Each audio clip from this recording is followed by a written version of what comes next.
안녕하세요. 호랑이형님 리뷰하는 호랭박사입니다. 호랑이형님 2부 222화 역공7편 리뷰를 시작하겠습니다.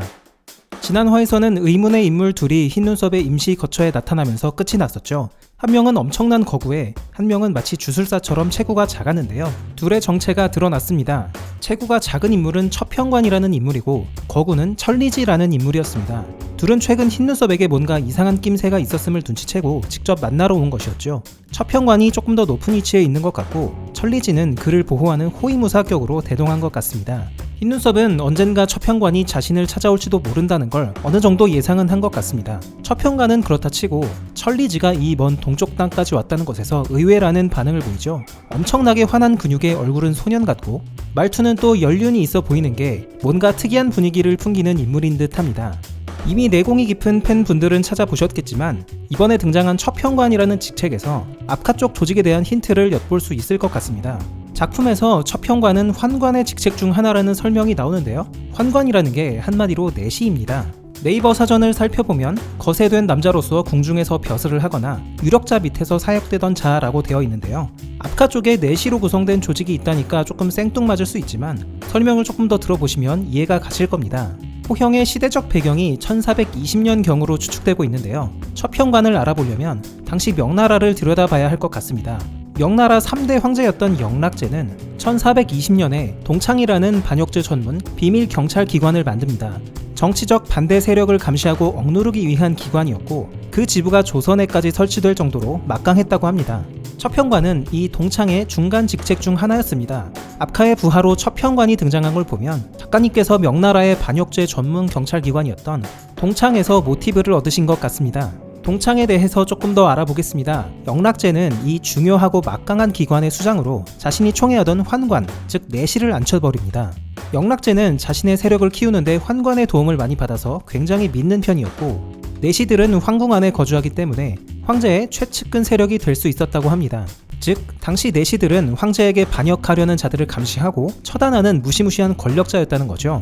호형 세계관에서 첩현관이 앞카 측에서 등장했다는 걸 미뤄볼 때 앞카 또한 영락제의 동창과 같은 비밀 경찰 기관을 갖고 있을 가능성이 높아 보입니다. 그리고 그 기관을 장악하고 있는 것은 아마도 환관들일 가능성이 높죠. 예전에 무팽이 처음 등장했을 때 앞카의 재단을 살피러 내시 4명이 나온 적이 있었죠. 당시에는 왜 갑자기 내시들이 나온 건지 의아했는데요. 오늘 첩현관의 등장으로 그 연결고리를 어렴풋이 찾을 수 있을 것 같습니다.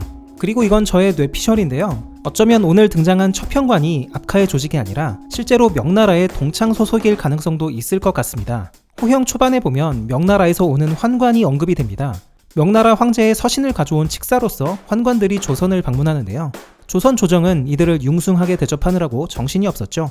당시 언급되던 환관들이 이번에 등장한 첩현관과 관계가 있는지는 명확하지 않습니다.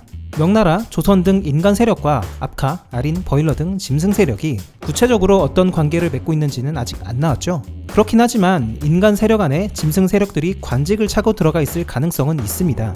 아린의 경우는 세계관 최강자였지만 조선 왕에게 만호의 직을 얻어서 변방의 땅을 지배할 뿐이었죠. 그런데 항마전 당시에 조선은 붉은 산과 협력해서 아린을 쳤습니다. 아린이 단지 변방의 땅만 지배하는 만호였다면 그렇게 협공을 했을까 싶은데요. 어쩌면 겉으로만 만호고 사실은 조선 왕 위에 군림한 것일 수도 있습니다. 앞카도 비슷할 수도 있을 것 같아요. 겉으로는 나서지 않지만 뒤에서는 명나라, 거란, 여진 등 인간을 모두 지배하면서 요직에 부하들을 앉혀놨을 수도 있을 것 같습니다. 인간의 기가 더럽다 보니까 직접 통치하지는 않고 안 보이는 곳에서 인간 세상을 지배한 게 아닌가 생각해 보겠습니다. 이번에는 천리지 쪽을 살펴보겠습니다. 천리지는 어디서 따오신 이름일까요? 천리지는 바로 발해를 멸망시킨 요나라의 개국 황제 야유라 보기의 어릴 적 이름입니다. 뭔가 거란 황제의 이름을 달고 나오니까 버일러급 같기도 한데 제가 예상하기로는 버일러급보다는 아래일 것 같고요. 그냥 이름이 캐릭터와 워낙 잘 어울리니까 따다가 지으신 것 같습니다. 작가님께서 이름을 지으실 때 무커는 물처럼 뜻을 고려하시기도 하시지만 그 단어가 캐릭터랑 느낌이 맞으면 그걸로 짓기도 하신다고 하죠. 저 엄청난 떡대와 무시무시한 무기, 철처럼 단단해 보이는 몸을 봤을 때 천리지라는 이름이 아주 잘 맞는 것 같습니다. 외모로 볼 때는 적어도 수이나 추이 정도의 강함은 보이지 않을까 생각이 드네요. 서론이 조금 길었는데요. 오늘 연재분 스토리로 다시 돌아오겠습니다. 첫 편과는 흰눈썹과 그간 무슨 일이 있었는지 대화를 나눕니다.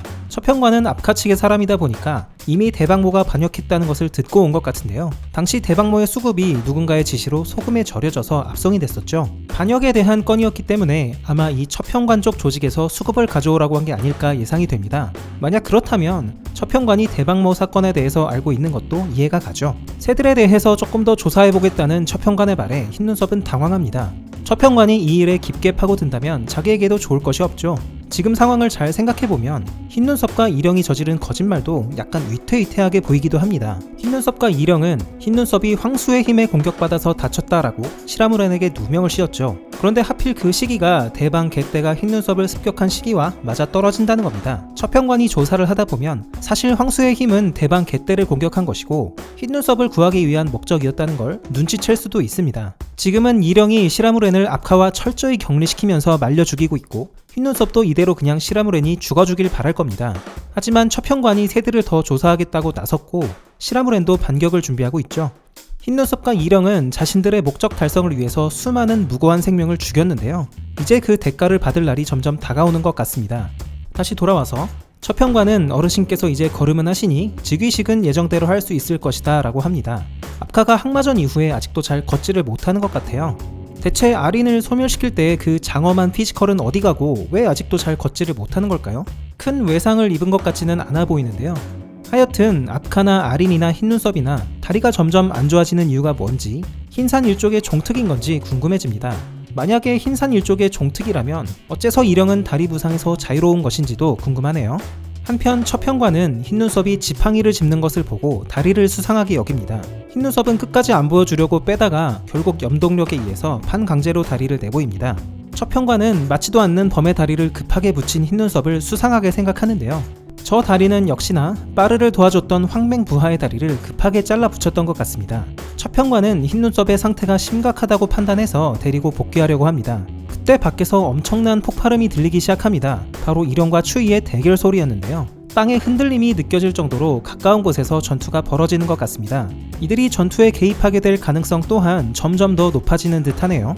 이제 이령과 추이의 대결로 넘어오겠습니다. 추이는 결국 체력과 약발이 다한 것 같죠. 이령 약 올리면서 유인하기 작전을 끝내고 진심을 다해서 도망다니기 시작합니다.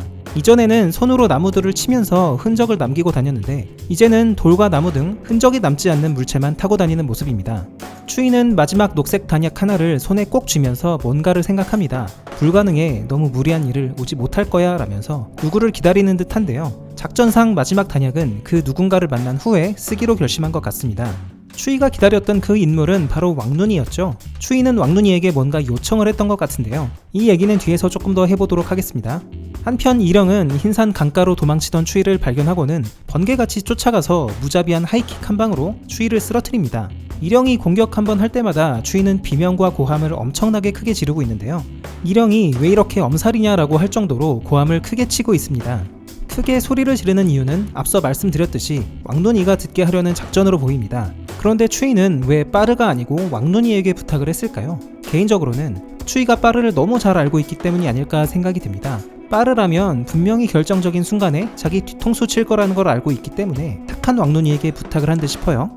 그렇다면 왕눈이가 대체 무슨 역할을 할 수 있을까요? 독자분들이 많이 생각하시는 게 나뭇잎 빼기로 추위의 염주를 끊을 것이다 생각을 많이 하시더라고요. 저도 그 가능성이 굉장히 높다고 생각합니다. 만약 저 상태에서 추위의 염주가 풀린다면 부러진 팔도 전부 회복될 거고 무커의 팔을 이용한 근거리 공격도 보다 파괴력을 갖출 것 같아 보여요. 만약 여기에 시까지 한두 마리 더 쟁여놨다고 하면 순식간에 전세를 뒤집을 수도 있을 것 같습니다.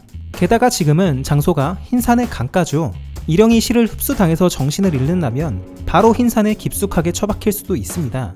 무커의 팔 또한 흰산에 가깝기 때문에 한층 강력한 파괴력을 보여줄 것 같습니다. 다음 화에서는 왕눈이가 과연 추이에게 어떤 부탁을 받았고 어떤 액션을 취할지, 추이가 생각해놓은 마스터 플랜이 뭔지, 첩현관과 천리지가 과연 이 전투에 개입할 것인지 등등 궁금한 것들을 알 수 있게 될 것 같습니다. 이번 화 댓글 반응도 함께 보겠습니다. 지금 돌아가고 있는 상황에 대한 분석과 예측 댓글이 많았어요. 그 중에서 함께 얘기해볼 만한 댓글을 몇 개 가져왔습니다. 첫째, 추이가 염주를 굳이 풀지 않고 이령을 찾아간 이유입니다. 염주를 풀면 순간적인 피지컬 리셋 기능이 있다, 이령의 방심과 회복을 노린 것이다 등의 의견이 있었는데요. 댓글 의견처럼 추위는 애초부터 실을 이용해서 일령을 흰산으로 유인하고 흰산에 도착하면 염주를 풀고 대적할 생각이었던 것 같습니다. 왕눈이에게 특별히 부탁할 만한 것이라면 염주를 끊어달라는 부탁일 가능성이 높죠. 만약 추위가 염주를 풀게 된다면 마치 단약을 먹은 것처럼 풀 컨디션으로 회복되게 됩니다. 과거 사례를 봐도 후몬떼에게 온몸이 쏘여서 벌집이 됐는데 염주가 끊어지면서 상처가 낫는 모습을 보여줬죠. 사실 염주를 푼다는 게 호영 세계관에서는 엄청난 리스크를 동반하는 일입니다. 뼈와 근육, 장기가 뒤틀리면서 큰 고통이 따른다고 하죠. 강한 개체들은 이걸 버텨내기 때문에 부상까지 낳는 효과를 보지만 약한 개체들은 염주를 끊고 변신하다가 죽어버리기도 합니다. 항마병 대장이었던 바쿠도 염주를 풀기 위해서는 상당한 결심을 해야 되는 일이었죠. 그러나 추위는 바쿠나 일반 수인들과는 클래스가 다릅니다. 염주를 풀어서 수인화하는 건 아주 쉽게 할 수 있고 다시 염주를 채워서 인간형이 되는 것까지 쉽게 버텨냅니다. 일령도 이것에 대해서 대단하다라고 언급한 적이 있었죠. 즉 염주를 풀어서 회복하겠다는 것은 오직 추위만 생각해낼 수 있는 작전이라는 겁니다. 정리하자면 인간형의 몸으로 최대한 데미지를 감소해가면서 일령을 흰산으로 유인한다. 그 과정에서 부족한 피지컬은 단약으로 커버한다. 흰산까지 무사히 유인했다면 염주를 풀고 풀 컨디션으로 대적한다. 이것이 추위의 큰 그림이었다는 게 거의 확실해진 것 같습니다. 둘째, 만약 추위의 작전대로 염주를 푸는데 성공한다면 과연 상황이 반전될 수 있을까요? 이에 대해서 염주 풀린 추위는 일령에게 맞으면서도 다쳤냐 라는 갓대사를 펼치면서 싸웠다. 염주 풀린 다음이 진짜 싸움이다 라는 의견이 있었습니다. 이 의견처럼 염주가 풀린 후에 둘의 수준 차이가 어느 정도로 좁혀질 것인가가 관건이 되겠죠. 개인적인 생각으로는 추위가 염주를 풀었다고 해도 일령과의 차이는 여전히 존재할 것 같습니다. 이건 과거 전투를 봐도 알 수가 있죠. 다만 추위가 인간형일 때는 일령 발차기 한 방에 팔이 부러질 정도였다면 이제 갭이 상당히 메꿔질 겁니다. 염주를 풀면서 컨디션도 회복할 거고 일령과 어느 정도 합을 주고받을 수 있는 수준은 될 겁니다. 맷집도 강해져서 일령에게 몇 대 맞았다고 뼈가 부러지지도 않겠죠. 이 정도 수준까지만 올라와줘도 추위가 작전을 실행하는데 큰 도움이 될 것 같습니다. 오늘의 리뷰는 여기까지입니다. 저는 다음 주 토요일 오후에 다시 찾아뵙겠습니다. 호랭박사와 함께 호랑형님 완결까지 보실 분들은 지금 구독을 눌러주세요. 감사합니다.